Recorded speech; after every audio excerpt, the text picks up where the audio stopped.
Pa pa pa pa. Pa pa. Pa pa pa pa.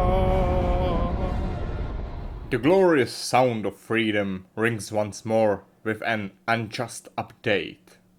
Now, after the hype has faded, after the criticism has landed, and after many things have been fixed, let's take a look at what into the Unjust update is really like.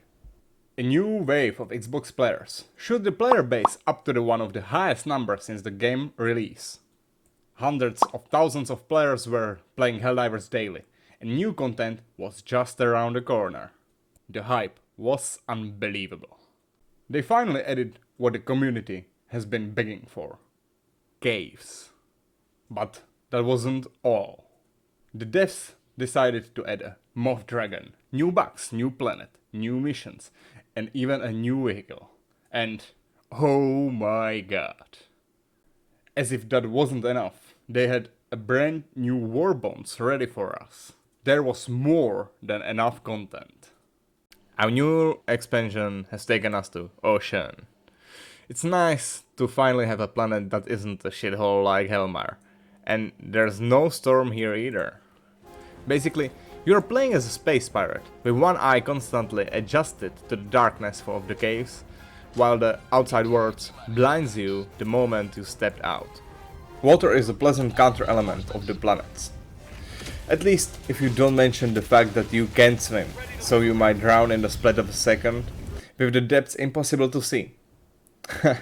Good things that there aren't any enemies here that could just knock you straight into it, am I right? The caves are top notch. Whether you see a little or nothing at all, they are an amazing change of an environment. They teach you to turn off your flashlight, since the bugs can spot you because of it. Other than the fact that you can get stuck in many spots, I really like caves. Another good thing to mention are destroyable bridges. No, really, they were awesome. New enemies. Their abilities sounds awesome. They change the strategy you need against them. Bugs can now tunnel under turrets. See them? Great, you cannot kill them without explosives, which is really annoying. I don't understand why shooting at them doesn't at least get them out of the ground. As if tunneling bugs weren't annoying enough, now there are spitters. I really hate spitters. This shit will eat half of your ammo just to hide again, and yet they can even spit through their own kind. Bro, I can fucking see! Charger, yeah, it's cool. Until you realize it burrows faster than a mole just to give you an insta-kill from underground. But overall, they're not that bad. Their agility is questionable, but they're doable. And then we have this thing. I waited for this for so long. I wouldn't expect less. Big, sustainable, annoying, but killable. Yeah, I mean it. You can really kill this motherfucker. I appreciate that it's a secret side mission. Even though the regular missions are enjoyable, it's a shame that it isn't a separate boss mission, because very few shooter games actually have good bosses. You know, as a fan of the Dune, I'm sad I really can't ride him properly. Maybe a new stratagem? Also, maybe a hot take? I think that this one is better. Okay, hear me out. See the claws, little legs? It's just looking more like a bug. I'm not saying it doesn't look good. I just prefer this one. It's more bug-like. And then there's this gun. There is a shit ton of ways to kill him. He can basically fly without wings, spit acid that burns. That wouldn't be even an issue, except sometime you see the fire and sometime you don't. His hit marks are also questionable. Sometimes the mech doesn't take damage, sometimes it does. Last but not least, their spawn rate is just a bit too high and kinda random.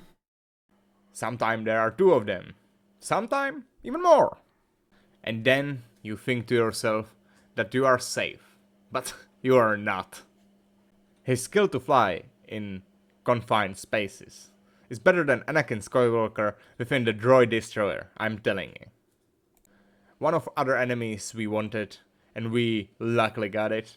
It will really require some issue to be fixed, you know. Even when he's tough and not very logical, I still see him more as a moth than a dragon. They also brought 3 new missions: Tanker, Lungs, and Pumps. The Tanker is slow, the random map generator is great, but sometimes your biggest enemy, because the only thing that can really bothers you is terrain. If we forgot about the terrain, the worm can toss you around like a damn ball. Otherwise, this mission is top notch. I loved it. And I enjoyed it even when I lost and even when it wasn't earned. First of all, I wanna know how much health this thing actually has. Wiki says 30,000, but my heavy machine gun says otherwise. It's really nice to have such a long way for them, because now you feel like you're fighting through the horde to get to the heart of the colony. You really feel like a guy from Halo trailer with a nuke in his hand. Your biggest enemies on the pump map are Bugs breaches. This mission is pretty easy. For sure. Just destroy a few tumors and then a round wheel. The problem is that in the open field you are visible to absolutely everything. This is my least favorite, to be honest. It really is fun with a vehicle, but others, they're gems. I have to say that I really enjoyed this patch, but it has its bugs. Don't get me wrong, I like a good challenge, but moth flying without 90% of its wings, bugs ignoring their own textures, sometimes shooting or jumping through each other, you can get stuck almost everywhere. Or this bullshit, multiple breaches at once, enemies dropping you into the deep water, random drops of reinforcements on the top of the nests, ending with you screaming and praying for democracy just to survive, which you most probably won't. But the best part? They want you to collect samples from this hellhole. Multiple diggers jumping on you from all sides at once. That was pretty spicy. There was also a bug where the host couldn't dodge their attacks. Crazy, am I right? Invisible fire is very nasty. Drill, it gets stuck not once, not twice, but 3 fucking times. I don't really want to sound like a jerk, but personally, I didn't have any connection or error issues. Still, I believe others might. Suffered a lot. I do understand that. From a small number of editions, it beautifully reinforced what was already there, and brought up the bugs up to the level of the other fractions. Even the things that didn't work properly and needed some patches still offered a tons of fun and challenge. I'm looking forward to whatever the next Helldiver update will bring. In the end, I would give it strong 8 of 10. And what about you? How did you enjoy the new Helldivers update? Let me know in the comments. What crazy things happened to you?